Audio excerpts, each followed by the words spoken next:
आपका बहुत बहुत स्वागत है। आपने अपना वक्त हमें दिया। आपसे अनुरोध करना चाहूंगी, मंच पे आइए, इस सत्र को आगे बढ़ाएंगे हमारे साथ ग्रुप एडिटर साधना के मुकेश कुमार जी। जोरदार तालियां हो जाए।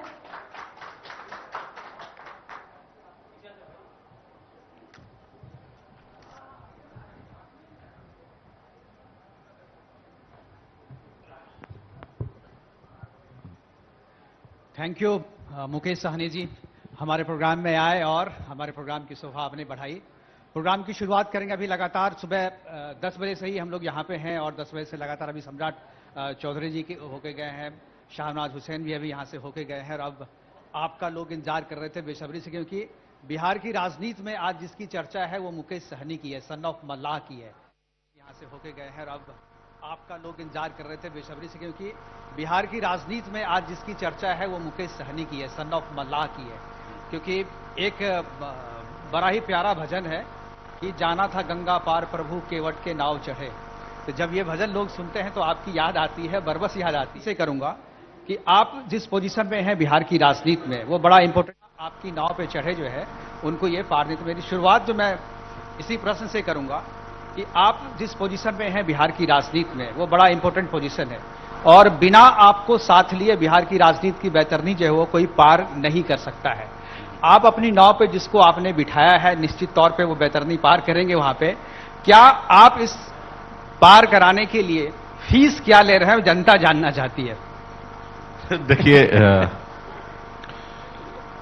हजारों साल से जी हमारे मोहन भागवत जी का स्टेटमेंट है कि खास करके गरीब, पिछड़ा, दलित ऐसे समाज को एक दो नहीं 2000 साल से अधिक समय से हम उनको पशु समान समझते हैं। हमने उनको कभी इज्जत नहीं दिया है। अब समय आ गया है कि हम उनको बराबरी में बैठाएं। तो निश्चित तौर पे उसमें से निषाद समाज भी है जो सैकड़ों साल से मुख्य धारा से कटा हुआ है और कह लीजिए तो आजादी से लेकर अब तक कोई चर्चा भी नहीं करता था। बिहार में हमारी पहचान यही था कि देखो ये निषाद का टोला है, बिंद का टोला है, सहनी का टोला है, केवट का टोला है। यहाँ पे चुनाव के समय में दारू, पैसा बिल्कुल और चिकन बांट देंगे तो इसका वोट हमको मिल जाएगा। यही हमारी पहचान था। इससे तो हमारा इतिहास बहुत लंबा है। कहा ना कि भगवान श्री राम जी को भी अगर पार लगना था तो केवट महाराज का सहारा लिया गया था। लेकिन हाल फिलहाल में लोगों ने हमको बहुत दूर कर दिया और आजादी के 77 साल के बाद पहली बार पूरे बिहार के निषाद मल्लाह का बेटा ने अपने अधिकार के लिए, अपने आने वाला पीढ़ी के लिए, अपने मान सम्मान के लिए संघर्ष करना चालू किया और आज परिणाम ये हो चुका है कि निश्चित तौर पे वीआईपी पार्टी का नाव है, केवट महाराज के वंशज हैं और जो हमारे नाव पे सही से बैठे रहेंगे तो निश्चित तौर पे वो पार लगेंगे। ऐसे तो 2020 में भी हमारी ताकत हमने पूरे बिहार को बताया, दिखाया। हम जहां पे हैं वहां पे सरकार बनाने का गारंटी है और अभी फिलहाल हम महागठबंधन, इंडिया गठबंधन में हैं और अपनी पोजीशनिंग बहुत मजबूती से हम वहां पे हैं। मेरा मानना है कि जहां हम हैं वहां सरकार बनना तय है और हमारे सहयोगी भी ये बात मान रहे हैं। बिल्कुल। तो इस बार बिहार में सरकार बनाना है, अपने लिए नहीं। आपने कहा कि आप फीस क्या लेंगे, तो मेरे अपने लिए फीस की बात नहीं है। बिल्कुल ये बात सही है कि एक समय हम लोग बहुत गरीब थे, 18 साल की उम्र में बॉम्बे जैसे शहर गए, मेहनत मजदूरी करके वहां पे हम मुकाम को हासिल किए, एक बेहतर जिंदगी जी रहे थे। अगर मेरे जिंदगी में सिर्फ पैसा ही एक लक्ष्य होता तो शायद मुंबई का ऐशो आराम जिंदगी को छोड़कर मैं बिहार नहीं आता।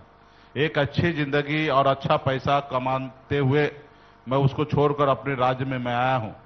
बहुत कम लोग होते हैं जब आगे बढ़ने के बाद पीछे मुड़ के देखते हैं। उसमें से एक आपके सामने में सन ऑफ मल्लाह है कि आगे ऊंचाई पे जाने के बावजूद भी मैं पीछे देखा कि लोग चांद पे घर बनाने के लिए सोच रहे हैं, लेकिन आज भी इस धरती पर खास करके गरीब, पिछड़ा, दलित, निषाद समाज के रहने के लिए घर नहीं है।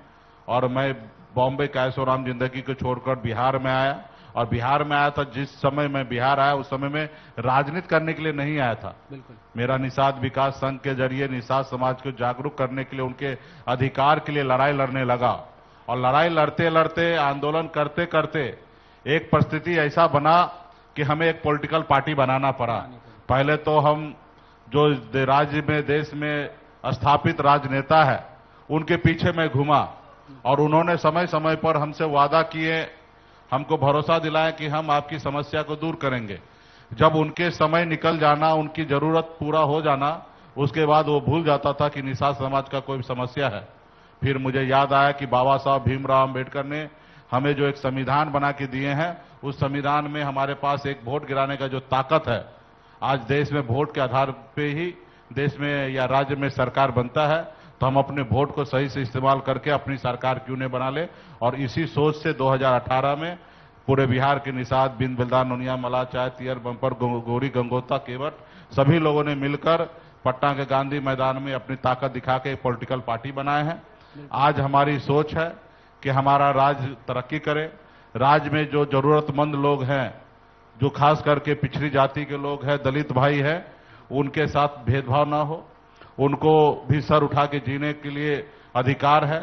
उनके लिए अच्छे प्लेटफॉर्म हम कैसे दे सकते हैं, राज्य हमारे पूरे भारत में टॉप 10 में कैसे पहुंचे, हमारे राज्य के जो लोग दूसरे राज्य में मजदूरी करने के लिए जा रहे हैं, वो कैसे अपने घर परिवार को छोड़कर दूसरे राज्य में रहते हैं, उनको अपने राज्य में कैसे रोजगार मिले, इसके लिए ये सारे सोच को लेकर मैं आज मजबूती से बिहार में सरकार को बदलने के लिए मैं खड़ा हूं। आप जान रहे हैं कि पिछले 20 साल से माननीय मुख्यमंत्री नीतीश कुमार जी का शासन चल रहा है और अभी जैसे भी चलाएं, क्या किए, हम उस पर ज्यादा डिबेट में नहीं जाएंगे। उन्होंने बहुत अच्छे काम भी किए, तो कुछ काम हमारे नजर से वो अच्छे भी नहीं हैं, लेकिन उस पर भी हम ये मानते हैं कि हमारे पूर्वज जैसे भी हमारे विरासत को लेकर आए हैं, उस पर मैं उनको ज्यादा टेका टिप्पणी नहीं करना, लेकिन उनसे सीख कर, उनका आशीर्वाद लेकर उनसे बेहतर करने का हम कोशिश करेंगे। जो उन्होंने अच्छा किया वो तो जग जाहिर है कि उन्होंने जो अच्छा किया है उसको हम लोगों को कंटिन्यूटी करना है, और जो उन्होंने अच्छा नहीं किया है उनके ऊपर हम जब अगर आज सोचते हैं कि ये काम अच्छा नहीं किए हैं, तो वो काम हमें करना चाहिए। जैसे उन्होंने रोड का काम अच्छा किए हैं, तो वो काम हम भी मानते हैं कि अच्छा है और उसको हम लोग आने वाले समय में कंटिन्यूटी रखेंगे।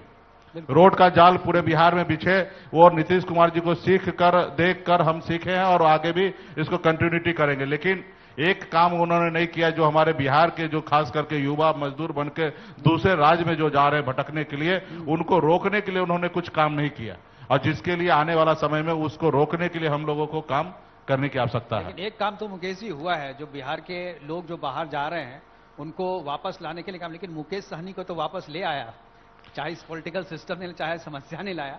आप मुंबई से बिहार आए हैं। नहीं, निश्चित तौर पे मैं आया हूं तो यहाँ पे रोजगार करने के लिए नहीं आया हूं, मैं यहाँ पे जो कमियां था उसको सही करने के लिए आया हूं। अगर नीतीश कुमार जी निषाद समाज को रिजर्वेशन दिला देते, जबकि नीतीश जी भी अपने कैबिनेट में अनुशंसा कर चुके हैं, इससे पहले राबड़ी जी के भी सरकार में निषाद समाज के लिए अनुशंसा हुआ था। अगर माननीय नीतीश कुमार जी या पूर्व के सरकार अगर ये काम कर देते, तो शायद मैं बॉम्बे से बिहार नहीं आता। मैं तो उनके कमी को सही करने के लिए मैं आया हूं, तो इसके लिए और निश्चित तौर पे हम लोग काम कर रहे हैं। बिल्कुल। बिहार की राजनीति का अगर राजनीतिक इतिहास अगर आप उठा के देखें, लोहिया से लेकर के अगर मुकेश सहनी तक हम देखें, तो लोहिया जी को संघर्ष करके अपनी पहचान बनाने में जितना वक्त लगा, रामविलास पासवान जी को जितना वक्त लगा, लालू जी को जितना वक्त लगा, नीतीश जी को जितना वक्त लगा, उसके आधे से भी कम समय में आपने अपनी पहचान बनाई थी। यानी पॉलिटिकल संघर्ष आपको कम करना पड़ा, लेकिन उस संघर्ष से पहले जो आपने संघर्ष किया था, वो संघर्ष आपका ज्यादा जो है बड़ा है, लंबा है, पीड़ादायक है। आप अपने उस संघर्ष से जो की कहानी से जो आपने सीखा है, क्या आपको लगता है कि पॉलिटिक्स में वो चीज जो है आपको रीपे कर रहा है? नहीं, ये आपने सही कहा कि बिहार में एक से एक महान नेता हुए हैं, सब पूजनीय रहे हैं और सभी लोगों ने संघर्ष किए बिहार में। बिहार के धरती पर कोई विधायक बने, कोई सांसद बने, लंबा 20 साल, 15 साल, 20 साल, 25 साल दिए, उसके बाद बिहार में लीडर बने। लेकिन ये बात सही है कि 2025 में 18 में हमने पार्टी बनाया और 20 में सरकार का चाबी मेरे पास था। यानी कि मेरे सहयोग से बिहार में सरकार बना। अगर हम नहीं चाहते तो नीतीश कुमार जी समर्थन नहीं देते मात्र 2 सालों में। उससे पहले भी अगर कहेंगे तो हम 2014 से बिहार में पैर रखे, 14 और 20 में 6 सालों में हमने एक अपनी मुकाम को हमने हासिल किया। तो निश्चित तौर पे हमारा जो रफ्तार रहा किसी से कई गुना ज्यादा बेहतर रहा है। लेकिन हमने जिनसे हम बेहतर की बात कर रहे हैं उनसे हमने सब चीज सीख कर ही ये किया है। और लेकिन उससे पहले भी अगर देखिए तो 18 साल एक लंबा समय हमने बॉम्बे में संघर्ष किया है। और उसी का देन है, क्योंकि मुंबई जैसे शहर में रहे, दुनिया घूमे हैं। अक्सर मेढक जो होते हैं कुआं में, उनको लगता है दुनिया इतना ही बड़ा है। जब हम बड़े शहर में रहते हैं, दुनिया में घूमते हैं, तो हमको हकीकत सब चीज जानकारी होता है।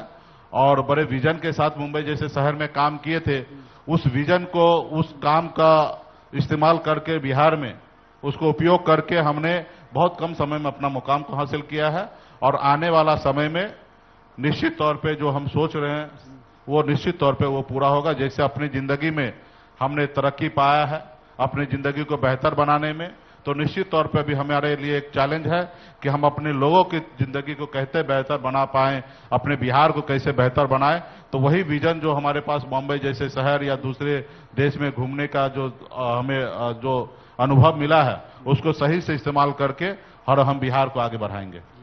सन ऑफ मल्लाह के रूप में आपने अपनी पहचान बनाई है, और ये केवल बिहार में और भारत में नहीं, बिहार और भारत के बाहर भी कुछ लोगों से जो मेरी बात हुई तो आपको लोग वहां भी जानते हैं, आपको यूरोप में जानने वाले भी लोग हैं, आपको अमेरिका में भी जानने वाले लोग हैं। मुकेश सहनी के नाम से पहले वो सन ऑफ मल्लाह कहते हैं। तो ये जो आपकी जो पहचान बनी है, तो आपके समाज को इस पहचान से आप क्या दे पाएंगे? क्योंकि अभी तक जो आपकी राजनीति है, आपके जितने भी इंटरव्यूज मैंने देखे हैं, अभी भी जो आपने कहा है, आप अपने समाज को सेंट्रिक करके, लेकिन आपको अगर आगे बढ़ना है तो एक सोशल इंजीनियरिंग जो मायावती ने किया था, उसी तरीके की इंजीनियरिंग की जरूरत है। क्या आपको लगता है कि बिहार को बताने में आपने वो इंजीनियरिंग में डिप्लोमा भी अभी हासिल किया है? नहीं, सही आपने कहा है। देखिए, अक्सर 2 नाव की सवारी, अगर आप ट्रेन नहीं हो तो 2 नाव की भी सवारी कभी कभी आपके लिए खतरा होता है। तो अभी हम पहले स्टेप पे हैं। पहले अपनी पहचान, अपने लोगों की पहचान, जिन लोगों ने हमें अपना नेता माना है, उनके लिए कुछ करें। और निश्चित तौर पे जब हमारे पास सिस्टम और पावर आता है तो निश्चित तौर पे हम सबके लिए काम करते हैं। जैसे हम राज्य में मंत्री बने तो हमने वहां पे कोई ये सोच नहीं रखा था सिर्फ निषाद समाज का ही विकास होगा। हमारा सोच था कि हमारे राज्य के जितने भी लोग हैं, जो संविधान संगत जो काम है, रूल है, उस रूल बुक को पढ़कर ही हमने अपने राज्य के बारे में विकास के लिए हमने सोचा और काम किया है। और आने वाला समय में भी यही सोच के साथ हम काम करेंगे। लेकिन एक सबका एक अपना पहचान होता है। मैं मल्लाह का बेटा हूं, मैं निषाद समुदाय से आता हूं, मैं बिहार से हूं, तो सब एक अपना अपना पहचान है। मैं ये नहीं कह सकता कि मैं महाराष्ट्र से हूं, ना मैं गुजरात से हूं। मेरी पहचान यही है कि मैं बिहार से हूं। उसी तरीके से मेरी पहचान निषाद समाज में जन्म लिए, तो उसको पहचान को साथ रखकर, और जब आपके अपने घर के लोग आपको इज्जत देना कोशिश जब देना चालू करता है तो निश्चित तौर पे आपके अगल बगल पड़ोसी सब जो है आपको इज्जत देते हैं। अगर आपके घर में ही रिस्पेक्ट नहीं है तो दूसरे लोग क्यों देंगे? तो आज हमारे घर में जो निषाद समाज है, उन्होंने ही हमको नेता माना है। उन्होंने ही अपने आप को कहा कि सन ऑफ मल्लाह आप आगे बढ़ो, हम आपके साथ हैं। तो निश्चित तौर पे आज बिहार और देश के लोग हमें पहचानने लगे हैं। तो वो चीज कंटिन्यूटी रहेगा। और रहा कि हम मानव धर्म को निभाना चाहते हैं। हम जानते हैं कि देश में सभी जाति, सभी धर्म, सब एक हैं। हमको इंसान के लिए काम करना है। आज जो देश में नफरत की राजनीति होता है, धर्म की राजनीति होता है, जाति की राजनीति होता है, जाति देख को उसको साइड किया जा रहा है, तो ये सबसे हमको उठना है, ऊपर आगे निकलना है। और इसलिए अभी हमारी लड़ाई है कि देश में आरक्षण के ऊपर भी हम लोगों का समीक्षा है कि देश के जाति आधारित गणना कराना है। और जिस धर्म के लोग की जितनी आबादी है, उस आबादी के अनुकूल उनको रिजर्वेशन देना है। चाहे वो गरीब जाति के लोग हो या अमीर जाति के लोग हो, कोई किसी एक दूसरे को नुकसान ना दे, दूसरे का खाना कोई ना खाए। ये ही सोच और विचार अभी बना है कि आगे आने वाले समय में सबको हम लोग सम्मान दें। बिल्कुल मुकेश जी, एक चीज है कि अगर देश की राजनीति में देखें आप, तो बिहार और महाराष्ट्र एक ऐसा राज्य है जहां पर छोटी पार्टियों ने नेतृत्व किया है जी। और ये अपॉर्चुनिटी आपके पास थी। मैं आप ही के समाज से, आप सन ऑफ मल्लाह के रूप में जो आपकी जो पहचान है, आप ही के समाज के कुछ लोगों से मेरी बातचीत हो रही थी, तो उन्होंने कहा कि मुकेश जी बहुत कम पे सेटल कर लिए, यानी उप मुख्यमंत्री पर सेटल हो गए, वो मुख्यमंत्री पर भी आप सेटल कर सकते थे, क्योंकि छोटी पार्टियों का एक चलन है यहाँ पर। ये सवाल आपसे सब कोई पूछता है और आप इस सवाल को बाउंड्री पार मारते हैं। मैं चाहूंगा एक्सप्लेन करके बताएं जी। देखिए, शायद आपको मेरा डिप्टी सीएम बनना शायद पसंद नहीं है। नहीं, मुझे सही नहीं पसंद है, सही में। हाँ। मैं आपको सीएम के रूप में देखना चाहता हूँ। नहीं, सीएम के रूप में जरूर देख रहे हैं, शुभकामना बनाए रखिए। बिल्कुल। लेकिन हमारे गठबंधन मत तोड़वाइए अभी, ठीक है? देखिए, सब आदमी को अपने पैरों में कितनी ताकत है उनके हिसाब से आगे बढ़ना चाहिए। और आज हमारे इंडिया गठबंधन जो बनी हुई है, इस गठबंधन में मेरा भूमिका है सरकार बनाने का। लेकिन इस गठबंधन का बुनियाद लालू प्रसाद यादव जी है। राष्ट्रीय जनता दल सबसे बड़ी पार्टी है।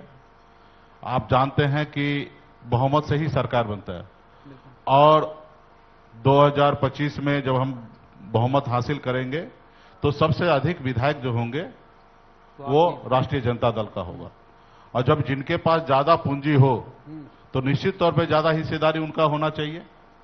हम लोग जरूर सपना देखते हैं, राजनीति में ये फार्मूला नहीं चलता है। हम जरूर सपना देखते हैं कि आने वाला समय में निषाद मल्ला का बेटा बिहार का मुख्यमंत्री बने। ये हम सपना और कल्पना जरूर करते हैं, और निश्चित तौर पे हम ऐसी लकीर खींच रहे हैं कि आने वाला समय में समय जो भी लगे निषाद का बेटा बिहार का मुख्यमंत्री बनेंगे, वो रास्ते पे हम चल पड़े हैं। बिल्कुल। लेकिन राजनीति आपने कहा, देखिए ऐसे सिचुएशन हम नहीं लाना चाहते हैं।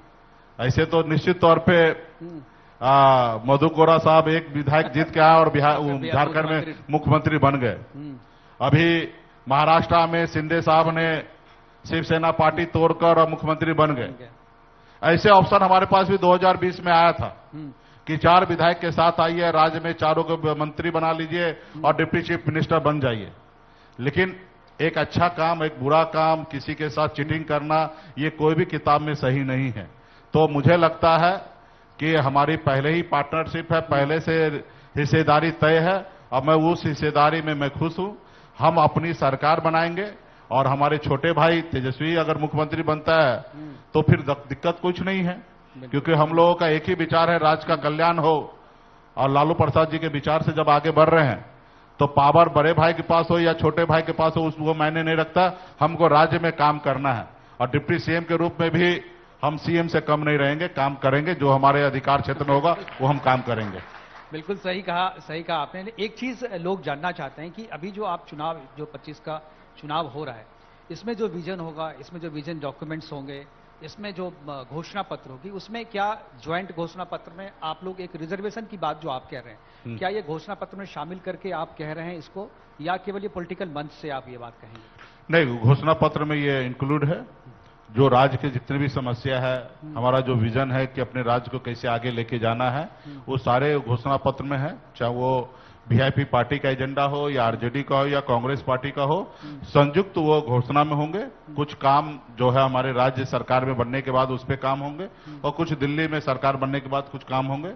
तो हमारे राज्य के लिए और देश के लिए दोनों विजन जो है वो संयुक्त घोषणा पत्र में होंगे, और आने वाले समय में जैसे जैसे समय मिलेगा वैसे वैसे हम लोग काम करेंगे। नहीं, सहनी समाज, निषाद समाज को शेड्यूल कास्ट में देने की जो बात, जो आपकी मुख्य मांग रही है, और आप अपने समाज को अगर चाहते हैं मुख्य धारा में लाना, तो ये चीज आपकी एक मेजर डिमांड रही है हर एक सरकार से। देखिए, इसकी बात कर रहा हूं। वो हमारे महागठबंधन के घोषणा पत्र में तो होंगे ही, लेकिन बाबा साहब भीमराव अंबेडकर के संविधान में है। हम कोई नया कुछ मांग नहीं कर रहे हैं। हम जो संविधान के रक्षक जो है उनसे आग्रह करते कि ये काम कीजिए, क्योंकि आप जिस जगह पे पहुंचे वो आप ही को करना है। ऑलरेडी निषाद समाज को रिजर्वेशन मिला हुआ, बंगाल में आप चलिए तो निषाद समाज के सभी उपजाति को रिजर्वेशन मिल रहा है। आप दिल्ली में हमारे साथ चलिए, वहां पे निषाद समाज के सभी उपजाति को रिजर्वेशन मिल रहा है। ये कुछ लोगों गलती के कारण जो है हमारी जो सूची जो है ओबीसी में है। सच्चाई ये है कि हमारी ओबीसी, हमारी जो रिजल्ट सूची हो वो एससी में होना चाहिए। तो जिन लोगों से गलती हुआ उन अभी हम जो सरकार में उनसे हम कह रहे ठीक करने के लिए, ये किसी के घोषणा पत्र में आए या ना आए, पावर आने के बाद ये काम होना है। लेकिन जिन लोगों से गलती हुई आप उन्हीं के साथ हैं, जिन लोगों से ये गलती हुई है आप उनके साथ हैं अभी? निश्चित तौर पे हम मानते हैं कि पहले शासनकाल जो जिनका भी रहा है उनसे गलती हुआ है, और अब समय आया है कि वो ठीक करने का।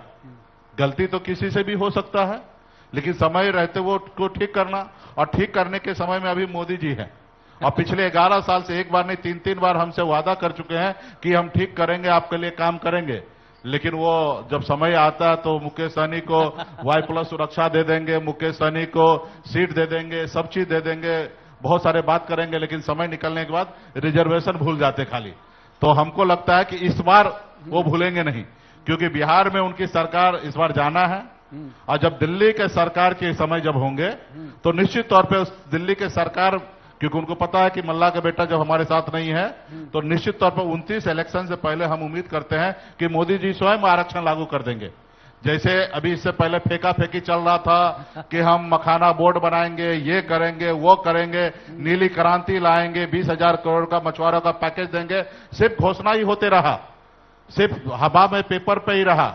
लेकिन अभी आपने देखा वोटर अधिकार यात्रा में जब हम निकल रहे थे तो हम आदरणीय राहुल गांधी जी को लेकर हम मखाना जहां पे फोड़ा जा रहा है, जहां मखाना काम होता है, खेती होता है, वहां पे राहुल गांधी जी के साथ हम लोग मखाना कैसे काम होता, किस तरीके से उसमें क्या दिक्कतें हैं, उसके साथ जब हम बैठ के काम करने लगे तो 1 महीना भी नहीं बीता और कल हमने सुना कि 475 करोड़ रुपया का उन्होंने घोषणा किया कि 1-2 दिन के अंदर में मछुआरा मखाना बोर्ड का हम नोटिफिकेशन निकालेंगे और 475 करोड़ रुपया उसमें खर्च करने का प्रावधान रखा है। तो मुझे मालूम है कि जब मल्ला का बेटा वहां नहीं है तो मल्ला का बेटा का वोट लेने के लिए अभी बहुत कुछ घोषणा करेंगे, लेकिन अभी ये चुनावी समय है, कितना भी कोई भी घोषणा कर दे इसका असर जो है हमारे लोगों पे नहीं आना है।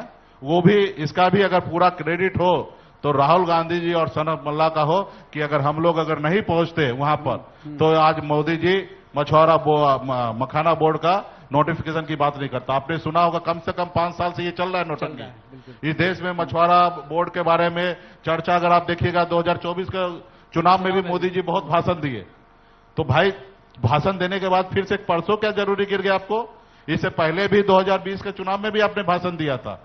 तो लेकिन इस बार उनको करना है और उसी तरीके से मेरा मानना है कि जब 2029 का चुनाव होगा, जब उनको मालूम है यूपी, बिहार और झारखंड के निषाद जब इनसे मुंह मोड़ेंगे, 134 लोकसभा सीट है और जब यहां पे कई दर्जन चुनाव हारेंगे तो निश्चित तौर पर रिजर्वेशन करने का कोशिश करेंगे ताकि निषाद उनके साथ खड़ा हो।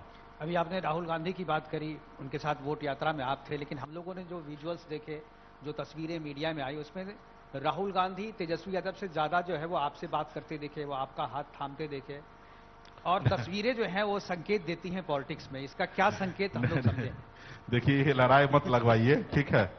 और राहुल गांधी जी देश लेवल के हमारे लीडर हैं, उसका स्नेह प्यार हमारे गठबंधन के जितने भी नेता हैं सब पे बराबर होता है और ऐसी बात नहीं है।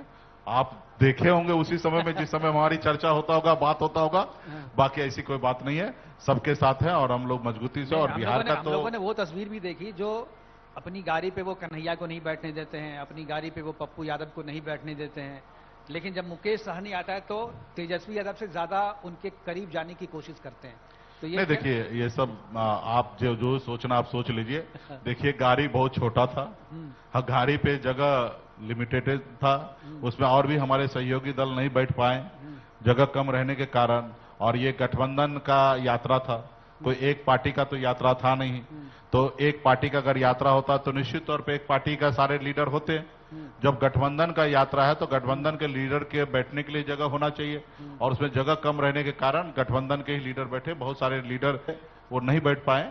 ऐसी कोई बात नहीं, सबको सम्मान राहुल गांधी जी देते हैं और उचित जगह पे उचित समय पे सबको सम्मान देते हैं। बिल्कुल मुकेश, एक चीज मैंने जो देखी है आपके बारे में, जो आपने अब तक जो राजनीति की है, कोई भी कंट्रोवर्सी आपके साथ नहीं जुड़ा, कभी आपने कोई वैसे शब्द नहीं बोले, किसी के बारे में वैसी आलोचना नहीं की, किसी के खिलाफ उस हद तक बिलो दी बेल्ट आपने हमला नहीं किया। ये एक अच्छी बात भी है, लेकिन इससे एक जो संकेत ये भी जाता है कि आप किसी के साथ भी जा सकते हैं, मतलब आप दूरदर्शिता वो है कि देखिए हम अभी संघर्ष कर रहे हैं, अपने आप को आगे निकलने के लिए संघर्ष कर रहे हैं। हमारे पास इतना समय नहीं है कि किसी का टंगड़ी पकड़ के खींचे, बेवजह से कुछ भी बोले, टीवी मीडिया में आने के लिए कुछ भी बोल दे, जो ना कल संभव हो वो भी बोल दे। तो ये मेरी सोच नहीं है, मेरा मसल पावर मेरे को पता है कि मेरा कितना स्ट्रांग है।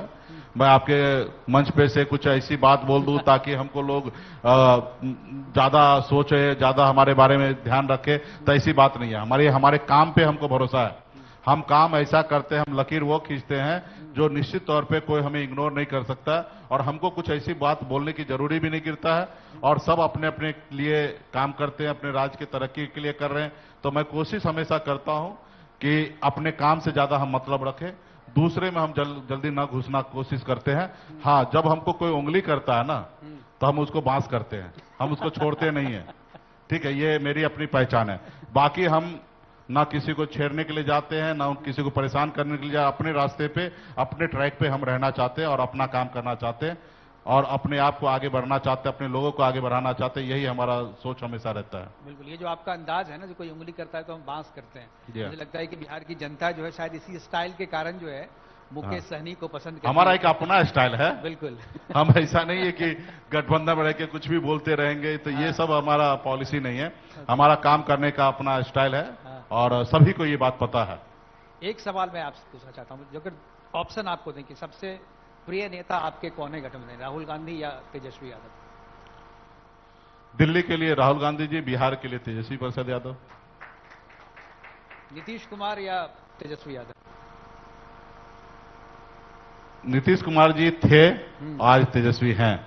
नीतीश कुमार जी को हम अपना अभिभावक मान रहे हैं। आज अस्वस्थ होने के कारण हम उनसे आग्रह करते हैं आपके मंच से कि हम लोगों को अपना आशीर्वाद दे, अपना उत्तराधिकारी बनाएं। और बिहार में एक उम्र हो चुका है, तबीयत भी अस्वस्थ है, भगवान से कामना करते हैं कि वो स्वस्थ रहे, लेकिन हम लोगों को उत्तराधिकारी बना के रिटायरमेंट लेना चाहिए उनको। बीजेपी में सबसे अच्छे नेता आपको कौन लगते हैं? बीजेपी में सबसे अच्छे नेता कौन लगते हैं? सभी लोगों ने समय समय पर हमारे साथ चीट किए हैं। अच्छा। तो आज की तारीख में कोई नेता हमको अच्छे नहीं लगते हैं। हाँ, अगर वो हमारे आरक्षण लागू कर देंगे तो हम शायद किसी के बारे में बोल सकते हैं कि अच्छे हैं। बाकी सभी लोगों ने समय समय पे चीट किया। माननीय प्रधानमंत्री जी भी हमारे साथ चीट किए हैं। देश के गृह मंत्री जी भी वादा करके भूल गए, हमारे पार्टी को तोड़ दिए, हमारे विधायक को खरीद लिए। तो भला ऐसे पार्टी को हम अच्छा कैसे कह सकते हैं? एक गरीब मछुआरा का बेटा आजादी के 77 साल बाद पहली बार बिहार में अपनी वजूद बनाए, संघर्ष करके, और अपने लोगों के अधिकार के लिए सरकार में काम कर रहे थे। लेकिन आप बताइए कि लोकतंत्र पे भरोसा नहीं करते हैं, जनता का जनादेश को भरोसा नहीं करते हैं, और जनता का चुना हुआ विधायक को अगर कोई सरकार, कोई पार्टी अगर खरीदने लगे तो निश्चित तौर पे ये लोकतंत्र खत्म होने के कगार पे होगा। तो आज भारतीय जनता पार्टी को अच्छा बोलना सही नहीं रहेगा। ये काम तो तेजस्वी यादव ने भी किया, ओवैसी के चारों विधायक खरीद लिए। आपके वाले विधायक को बीजेपी ने खरीदा, तो ओवैसी के विधायक को आरजेडी ने खरीदा। ये तो राजनीति में चलता रहता है। नहीं, ये चलता होगा, लेकिन जो भी लोग करेंगे वो सही नहीं है। कौन किस सिचुएशन में किए इसके बारे में हम नहीं कह सकते, लेकिन मैं अपना ये तो कह सकता हूं कि मैं एनडीए में था, अब मजबूती से था, मैं काम कर रहा था। उनकी कोई जरूरी नहीं था कि हमारे विधायक को खरीदना, और उस जगह पे विधायक खरीद के हमको सरकार से बाहर किए।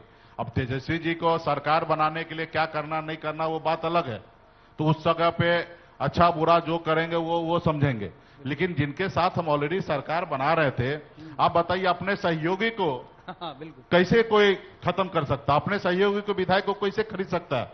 चलिए हम आपके विपक्ष में होते तो शायद आप हमारे विधायक को खरीद लेते अपनी सरकार बनाने के लिए, तो यहां पे हम कह सकते, लेकिन ये भी सही नहीं है।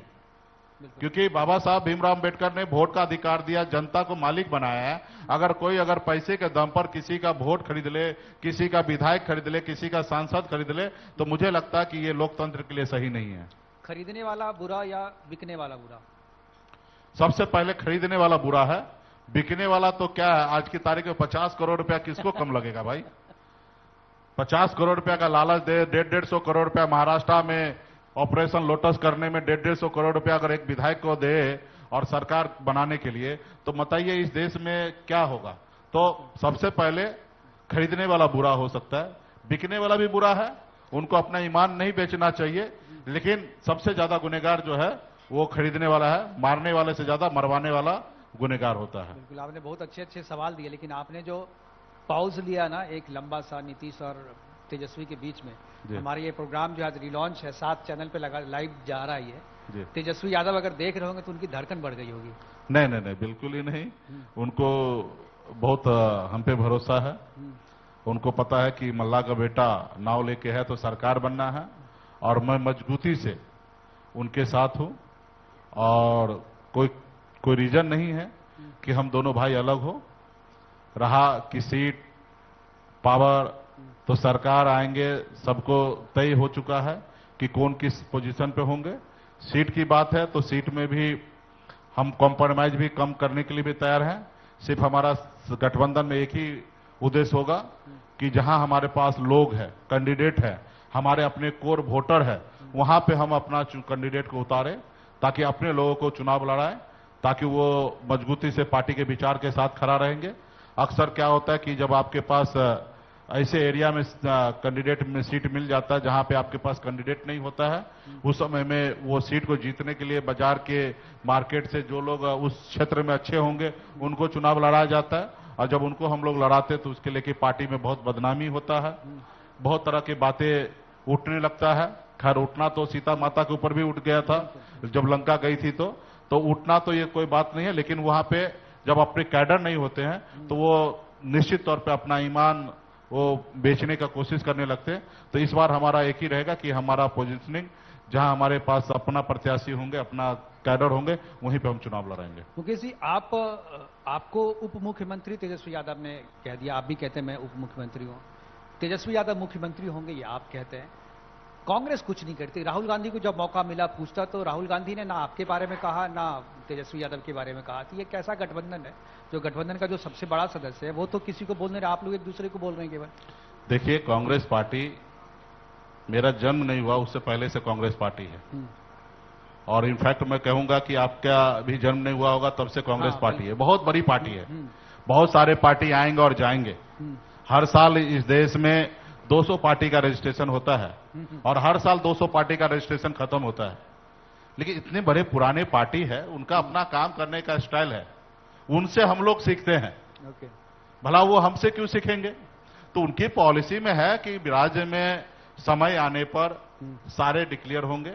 आज बताइए कि मैं कोई सीट का घोषणा कर दूं कि ये सीट वीआईपी का हो गया, और ये घोषणा हो जाए कि ये सीट आरजेडी का हो गया, ये सीट घोषणा हो जाए कि ये हमारे कांग्रेस का हो गया, तो जो वहां पे तैयारी, मान लीजिए कि पता चल गया ये वीआईपी का सीट है, वहां पे आरजेडी से या कांग्रेस से लोग तैयारी कर रहे हैं, उनको ये एहसास आज हो जाएगा तो कल भाग नहीं जाएंगे, कल दूसरे दल में चले जाएंगे। तो इनका भी समय है कि आज राज्य में आचार संहिता लग जाए, ऐसे समय में घोषणा हो, ताकि अगला के पास कोई ऑप्शन ही ना बचे। उनको एक ही ऑप्शन रहेगा कि उनको हम मनाएं कि भाई इस बार गठबंधन धर्म निभाने के लिए ये सीट जो है वीआईपी से चला गया आरजेडी में, या आरजेडी से वीआईपी आ गया, उनको हम लोग मनाएंगे कि सरकार में आपको जगह देंगे, आने वाला समय में सरकार बनाइए। क्योंकि आज की तारीख में वीआईपी महागठबंधन में पूरे राज्य में कम से कम 25,000 से अधिक कैंडिडेट होंगे। बिल्कुल। और 25,000 से जब अधिक कैंडिडेट होंगे तो निश्चित तौर पे चुनाव तो 243 ही लड़ेंगे, तो बहुत सारे लोगों को सपना टूटेंगे। तो ऐसे सब जगह पे टूटेंगे जिस समय में वो ज्यादा बगावत नहीं कर सकते हैं, वो पार्टी के मजबूरी को समझ लेंगे, पार्टी के साथ खड़ा रहेंगे। लेकिन उससे पहले अगर हम ऐसा कुछ कर देते हैं तो निश्चित तौर पे वो गुस्से जाहिर करके कुछ गलत कदम उठा सकते हैं, चाहे वो एनडीए की तरफ से हो। तो सब चीज का एक पॉलिसी होता है, समय के अनुकूल होता है। उसी तरीके से डिप्टी सीएम और सीएम का घोषणा, कौन पार्टी कितने सीट पर लड़ेंगे, समय रहते हुए हम लोग कर लेंगे। अभी आपने देखा कल चिराग पासवान जी ने कहा कि अभी तक तो एनडीए में चर्चा भी नहीं चालू हुआ। यहाँ पे तो महागठबंधन में कई राउंड का चर्चा हो चुका है। मांझी जी ने भी 100 सीट की दावेदारी की। हाँ, यहाँ पे तो कई राउंड का चर्चा हो चुका है, और समय रहते हुए दशहरा में ही अच्छे समय होंगे, और उस समय में हम लोग ये डिक्लेयर कर लेंगे। बहुत बेबाकी से आप बात बोलते हैं, ये चीज लोगों को पसंद आती है। एक चीज क्योंकि अभी बिहार की राजनीति में इस बार चुनाव में जो नई शख्सियत जिसकी चर्चा हो रही है, प्रशांत किशोर, क्या आपको लगता है इसके बारे में? आप किस तरीके से देखते हैं प्रशांत किशोर के जन सुराज आंदोलन को? नहीं, देखिए, वो बिहार में आए हैं और वो उनका आप काम देखे होंगे तो 2007 से, यूं कह लीजिए 14 से लगातार वो देश में अलग अलग पॉलिटिकल पार्टी के लिए उन्होंने काम किए हैं। पैसे के दम पर सरकार बनाना, सरकार गिराना, बहुमत हासिल करना उनको पता है। वो प्रयोग कर रहे हैं कि बिहार में पैसे के दम पर हम बिहार में अपना जगह बना लें, तो हमारा शुभकामना उनको है। लेकिन हमको बहुत दूर दिख रहा है, अभी बिहार में कोई फैक्टर नहीं है प्रशांत किशोर जी। दो धारा की राजनीति होगा, या एनडीए के साथ लोग खड़े होंगे या महागठबंधन के साथ लोग खड़े होंगे, और बीच में मुझे नहीं लगता है कि कोई पार्टी का कुछ होगा। हाँ, व्यक्ति विशेष अगर कोई चुनाव लड़ेंगे तो वो उनके क्षेत्र में काम किए होंगे, उनके पास कुछ जनाधार होगा, लोग उनको पसंद करते, तो उस व्यक्ति के नाम पे वोट जाएंगे, ना ही किसी पार्टी के नाम पे वोट जाएंगे। मतलब जनसुराज आपके लिए इस चुनाव में कोई असर नहीं छोड़ेगी, या आपका नुकसान या फायदा? क्योंकि लोग कह रहे हैं कि ये तो महागठबंधन को देखिए, हम उनके नुकसान का और फायदा का तो हम ये कैसे जिक्र कर लेंगे, हमको पता ही नहीं कि उनको कौन लोग वोट करेंगे। अब वोट करेंगे तो जरूरी नहीं कि वीआईपी पार्टी के समर्थक वोट उनको करेंगे, या जरूरी नहीं कि एनडीए के लोग वोट करेंगे। सब लोग मिक्स में करेंगे, तो हमारे लिए कुछ वोट जो है उनको प्राप्त होगा। वो किनका वोट होगा ये हमको नहीं पता है, तो इसलिए हम मान लेंगे कि जो मान लीजिए कि राज्य में 4.5 करोड़ वोट गिरेगा, मान लीजिए उसमें से 10 लाख वोट उनको मिला, तो हम मान लेंगे कि 4 करोड़ 40 लाख ही वोट गिरा, और 4 करोड़ 40 लाख में ही हमारे विजय हुआ, उसमें से हमको वोट प्राप्त हुआ। हम मान लेंगे कि 10 लाख नहीं है। आजकल अचानक जैसे अभी इस बार 65 लाख लोगों का नाम काटा गया है, तो ये मान लेंगे कि हमारे पास वोटर लिस्ट में नाम ही कम है, तो हमारे लिए कोई ये नहीं है। 65 लाख से 75 लाख बोल देंगे, 75 लाख कट गया वोट। ठीक है, वो जो भी चुनाव आयोग कर रहे हैं, बिहार की जनता है, जनता जागरूक हो चुका है। जो काटे हैं उसके अतिरिक्त बहुत सारे लोग आवेदन भी फॉर्म 6 भर के दिए हैं, तो इसकी आंकड़ा हमारे पास नहीं, लेकिन बीच में हमने सुना था 16 लाख, वो भी एक नंबर है। तो आने वाला समय में होगा, और जिनका भी वोट कटेगा तो बीजेपी से बदला लेंगे। अच्छा, क्योंकि चुनाव आयोग से तो लड़ नहीं सकते हैं, और नहीं, सबको मालूम है कि देश में चुनाव आयोग जो है वो बीजेपी का है। तो इस बार जो बदला लेंगे, जिनका भी वोट कटेंगे वो बीजेपी से बदला लेंगे, क्योंकि मोदी जी ने तो अभी ये भी कर दिया कि चुनाव आयोग के ऊपर कोई केस नहीं हो सकता है। तो ये जनता लड़ ही नहीं सकता, केस कर ही नहीं सकते। तो चुनाव आयोग के ऊपर केस नहीं होगा, तो भाई अगर किसी जनता का वोट कटेगा तो क्या करेंगे, तो बीजेपी को बताएंगे। चुनाव आयोग पे केस नहीं हो सकता, ये कब कहा गया? ये अभी मतलब ये नहीं, पार्लियामेंट में कानून संशोधन करके उन्होंने बिल लाया है। अच्छा, शायद मुझे इसकी जानकारी नहीं है। 2-3 महीना पहले की बात है। हाँ। उन्होंने कानून में संशोधन करके उनको चुनाव आयोग पे केस नहीं हो सकता है, इसके लिए कानून में संशोधन किए हैं। और जैसे चुनाव आयोग को पहले था कि सरकार पक्ष से और विपक्ष से और सुप्रीम कोर्ट के द्वारा चयन करने का प्रक्रिया, हाँ, लेकिन वो प्रक्रिया भी उन्होंने ये हटाकर और उनमें सरकार के 2 लोगों को रख दिया गया और विपक्ष का 1 लोग लगा दिया। तो उस पे तो निश्चित तौर पे वाले में भी हाँ, तो सरकार ही उनको चुनेंगे, उसमें विपक्ष का कोई रोल ही नहीं होगा। तो चुनाव आयोग को फेवर करने के लिए, चुनाव आयोग को बचाने के लिए हाल फिलहाल में मोदी जी ने बहुत चुनाव आयोग के लिए अच्छा काम किया है। और हमारे पास इस इंटरव्यू का एक फॉर्मेट है कि दर्शकों से भी हम सवाल लेते हैं। अगर दर्शक में कोई सवाल पूछना चाहें तो वो पूछ सकते हैं। मृत्युंजय हमारे साथ है। मृत्युंजय, जिनको भी सवाल पूछना है उनको माइक दीजिए। ये इधर यहाँ सामने से।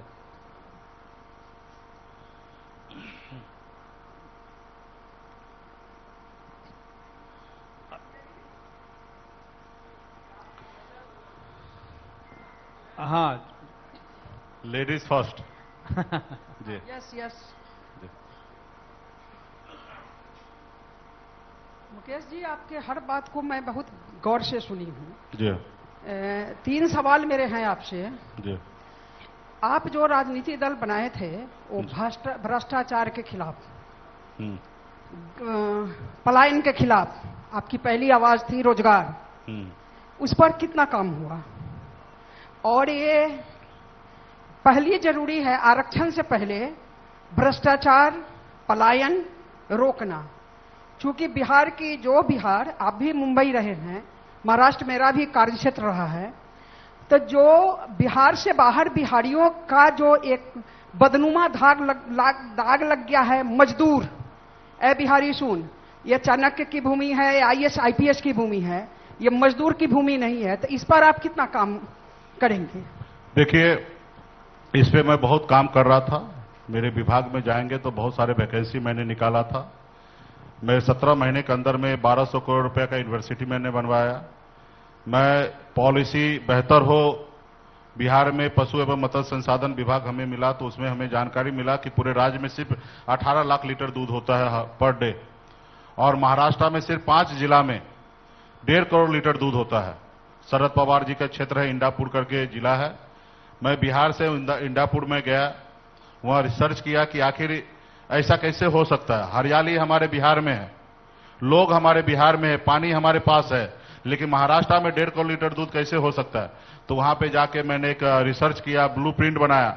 उस ब्लूप्रिंट को बिहार में हम उतारने का कोशिश कर रहे थे, और ये दुख और तकलीफ तो हमें भी है, क्योंकि हम खुद एक 18 साल की उम्र में अपने माँ बाप, अपने रिश्तेदार को छोड़कर दूसरे प्रदेश में जाके काम कर रहे थे। अपने घर से दूसरे प्रदेश में रहने से कितना कठिनाई होता है वो मुझे पता था। तो इसके लिए हमको मौका ज्यादा मिला नहीं, लेकिन आने वाला समय में मौका मिलेगा, इस पे भरपूर काम करेंगे। बिहार के युवा बिहार में ही रोजगार मिले, इसके लिए हम लोग काम करेंगे, और बिहार में आने वाला समय में आप उम्मीद कीजिए कि ये पूरा होगा। और कितने निषाद को टिकट दीजिएगा आप? जी हाँ, निषाद पार्टी से अभी तक कितने निषाद को आपने टिकट दिया है, निषाद को, और कितने को देना है आगे? देखिए, इससे पहले भी बहुत सारे लोगों को हमने टिकट दिया है, और बहुत सारे लोगों को टिकट दिया, उनकी अपनी तैयारी नहीं रहने के कारण लोग चुनाव हार गए। पिछली बार 11 सीट हमको मिला था, जिसमें 4 निषाद समाज को हमने टिकट दिया, एक अति पिछड़ा को टिकट दिया, लेकिन तैयारी रहने के कारण चारों लोग हार गए। लेकिन इस बार हम लोग तैयारी अच्छे से करवाए हैं, और पार्टी को कैडर को मैक्सिमम हम लोग टिकट देंगे, और सिर्फ निषाद को ही टिकट नहीं देंगे। जब हमारी पॉलिटिकल पार्टी है, जब उम्मीद करते हैं कि हमको सभी जाति सभी धर्म के लोग हमको वोट करें, तो निश्चित तौर पे जब हम टिकट देने की बात होगा तो वहां पे हम सभी जाति सभी धर्म के लोगों को टिकट देंगे, सिर्फ एक जाति के लिए टिकट नहीं देंगे। ये बात सही है कि निषाद समाज का बहुत खून पसीना बहा है इस पार्टी को बनाने में। इस पार्टी के नेतृत्वकर्ता निषाद समाज है, लेकिन जब हिस्सेदारी की बात होगा तो सभी जाति सभी धर्म सभी वर्ग के लोगों को हम लोग देंगे। Thank you Mukesh Sahni ji, son of Mala. आपने सभी सवालों को बहुत ही बेबाकी से और बहुत ही शानदार तरीके से जवाब दिया, और जैसा कि मैंने पहले भी आपके इंटरव्यूज देखे हैं कि आपने हर एक बॉल को, सवाल रूपी जो बॉल आता है उसको आपने बाउंड्री के पार किया है। तो यहां भी मुझे लगता है खैर डिसाइड तो दर्शक करेंगे जो सामने यहां बैठे हुए हैं, और जो लोग जो है टीवी पे हमें देख रहे हैं, 7 चैनलों पे लाइव ये जा रहा है लगातार। आज चूंकि लॉन्चिंग है साधना का, मैं चाहूंगा कि आखिर में साधना के बारे में भी 2 शब्द आप, हमारी चूंकि आज लॉन्चिंग है, रीलॉन्च कर रहे हैं, लॉन्चिंग हमारी तो रीलॉन्चिंग है आज हमारी, तो हमारी शुभकामनाएं है आपके चैनल को, और चुनाव का समय है, और जिस तरीके से देश में मीडिया का परसेप्शन बना हुआ है, हम उम्मीद करते हैं कि उस परसेप्शन को आप तोड़ेंगे, और देश का स्थिति जो है हकीकत जब तक नहीं दिखाएंगे तब तक हमारा देश सही ट्रैक पे चलेगा नहीं। तो मुझे लगता है कि हमारा शुभकामना आपके साथ है। देश में जिस तरीके से मीडिया बाजारीकरण हो चुका है उससे आप दूर रहिएगा। अगर दूर नहीं रहिएगा, और जिस तरीके से देश में मीडिया का जो रोल हो चुका है, तो अगर ऐसा ही रोल अगर रहा जो श्रीलंका में हुआ, जो नेपाल में हुआ, वो हिंदुस्तान में भी हो सकता है। जो देश का युवा है बेरोजगार कब तक चुप रहेगा, तो वो एक न एक दिन रोड पे आएंगे, और जब रोड पे आएंगे तो इसका परिणाम जो है बहुत भयंकर होगा। और इसका अगर एक दोषी होगा सबसे पहले होगा तो वो मीडिया होगा। जिस रोज, क्योंकि हमारा देश बहुत बड़ा है, और देश के पास बहुत पेशेंस है, हमारे देश के युवा के पास, देश के लोगों के पास भी बहुत शक्तिशाली हमारा देश है। हमारा देश दुनिया में सबसे बड़ा लोकतंत्र है, उस पर हम लोग विश्वास करते हैं। लेकिन इस लोकतंत्र को अगर तोड़ेगा मरोड़ेगा, गलत रास्ते पे लेके जाएंगे, तो देश के लोग बहुत ज्यादा बर्दाश्त नहीं करेंगे। तो अगल बगल में हमारे पड़ोसी बहुत सारे देश में आपने हाल फिलहाल में देखा बहुत सारा घटना हुआ है, तो हमारे देश में ना हो, तो इसके लिए हमारा मीडिया जो है, राजनेता को भी अच्छा काम करना है। जैसे हम भी राजनेता, हम भी अपने ऊपर लेंगे कि भविष्य में ऐसा कोई काम ना करे जो हमारे देश के लोग जो है हमसे नाराज हो, हम उसको हमेशा ध्यान रखेंगे। लेकिन जो मीडिया है वो तीसरी आंख है, और सरकार का तीसरी आंख है, और वो जब सरकार को सही से आईना दिखाएंगे तो सरकार घुटने पे आकर देश के जनता के लिए काम करेंगे। अगर सरकार के साथ अगर मीडिया खड़ा हो जाएंगे तो निश्चित तौर पे देश में जो समस्या है वो सरकार भी नहीं देखेंगे और देश के लोग भी नहीं देख पाएंगे, और जिसके कारण हमारा देश बहुत पीछे चला जाएगा। तो हमें आपसे उम्मीद है, हमारा शुभकामना है कि आप औरों के जैसे ना हो, जो जिस तरीके से दूसरे चैनल को गलत तरीके से नाम का उच्चारण किया जाता है। आपको आपके मंच पे हम आए और भविष्य में भी हमेशा आते रहें और हमारा शुभकामना आपके साथ है। Thank you. लेकिन मेरी भी शिकायत है, आपने बहुत शिकायत कर दी मीडिया से, तो मेरा भी फर्ज है, हमारे भी लोग देख रहे हैं। मुझे शिकायत है राजनेताओं से और पार्टियों से, जब जिनकी सरकार होती है तो विपक्ष जो है मीडिया पे आरोप लगाता है। आज मीडिया पे आरोप लग रहा है कि सरकार के साथ है। मैं अपनी बात या आपकी बात नहीं कर रहा हूं, लेकिन 70 साल से जब विपक्ष की सरकार थी तब उस पर भी आरोप लगा था कि मीडिया उनके साथ में। मीडिया निष्पक्ष है, इसीलिए ये आरोप लगता है। यही इसका सबसे बड़ा सबूत है, क्योंकि जब पार्टी विपक्ष में ये बात से मैं सहमत नहीं हूं। अगर इससे पहले जो भी लोग सत्ता में होंगे उनके साथ भी अगर आपका जोड़ा गया और अभी भी जोड़ा जा रहा है तो कहीं ना कहीं आपको पहले देखने की आवश्यकता है। अगर हम पे आरोप लगा रहे हैं तो पहले हमें अपने गिरेबान में भी झांकने की आवश्यकता है कि सामने वाला आरोप क्यों लगा रहे हैं। हम कुछ ऐसा ना करें जो हमारे ऊपर आरोप इस तरीके से ना लगाए, तो हमें भी देखने की सब जागता है। ये बात सही है कि आरोप लगता भी है, तो कुछ सच्चाई होता है, कुछ झूठा भी होता है। आप खुद भी फील करते होंगे और आपके दर्शक जो देख रहे हैं वो भी फील करते होंगे, और इस सभागार में जितने भी लोग हैं सब फील करते होंगे। आज से 15 साल पहले, 10 साल पहले, 12 साल पहले जो मीडिया इस तरीके से नहीं था। अगर इस तरीके से होता तो आज भी कांग्रेस ही होता। बिल्कुल। और दर्शक खुद एक मीडिया है, खुद डिसाइड करती है। आज सोशल मीडिया का जमाना है, कोई किसी को गलत, इसलिए हमने कहा ना सबको अपना अपना भूमिका अच्छे से निभाना है। आज ये राजनेता हमें भी, मीडिया के कर्मी आप भी, और देखिए सब लोग बुरा नहीं होते, कुछ लोग बुरा होते जिसके कारण सब पे इसका असर पड़ता है। तो निश्चित तौर पे सबको सही से आगे चलना है, क्योंकि देश में हम एक कुछ समय के लिए आए हैं, हमें भी जाना है। हम अपने आने वाला पीढ़ी को एक बेहतर देश, बेहतर राज्य, बेहतर माहौल बना के दे, यही हमारा और आपका हमेशा कोशिश होना चाहिए। Thank you. धन्यवाद मुकेश सहनी जी हमारे साथ जुड़ने के लिए और इतना समय, बहुमूल्य कीमती समय देने के लिए आपका बहुत बहुत धन्यवाद। मंच छोड़ने से पहले मैं चाहूंगा कि हमारे साथ राजा जी हैं, वो सम्मानित करेंगे। एक जो फॉर्मेलिटीज है वो सम्मानित करेंगे। मंच पर अभी बैठे रहेंगे सर। चलिए, बहुत बहुत धन्यवाद। धन्यवाद, बहुत बहुत शुक्रिया मुकेश सहनी जी अपना वक्त हमें देने के लिए।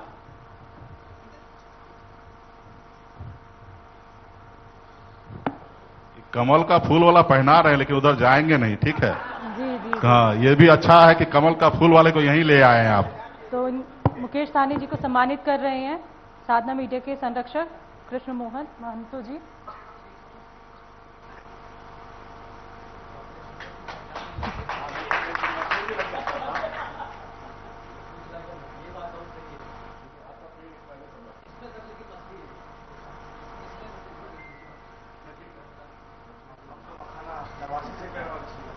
तो दलित पिछड़ों की आवाज बिहार की राजनीति में अपनी अलग पहचान बनाने वाले विकासशील इंसान पार्टी के संस्थापक और लोकप्रिय नेता मुकेश सहनी जी ने अपनी बात हमारे साथ साझा की। बहुत अच्छा लगा और जनता तक भी इनकी बात पहुंची।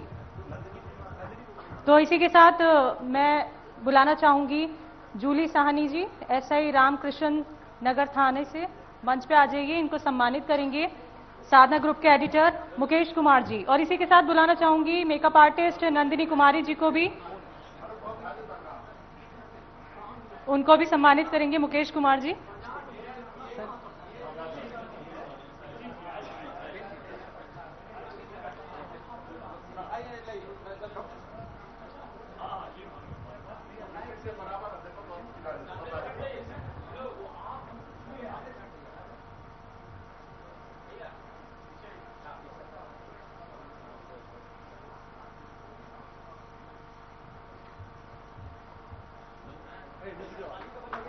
जी, तो जूली सहनी एसआई रामकृष्ण नगर थाना, इनको सम्मानित कर रहे हैं।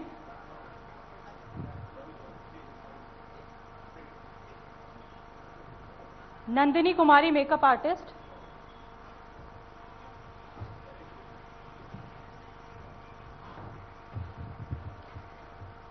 जोरदार तालियां हो जाएं।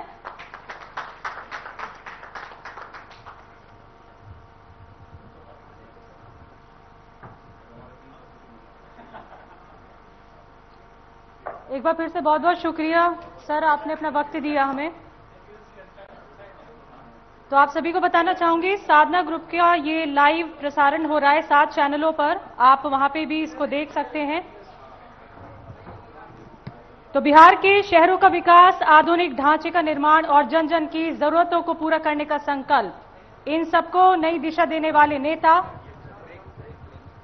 नगरीय विकास और आवास विभाग की बागडोर संभालते हुए बिहार के शहरों को नई पहचान दिलाने में जुटे हम सबके बीच अभी थोड़ी देर में मौजूद होंगे जीवेश मिश्रा जी, नगर विकास मंत्री। लेकिन उसके लिए आपको थोड़ा इंतजार करना पड़ेगा, वक्त एक छोटे से ब्रेक का।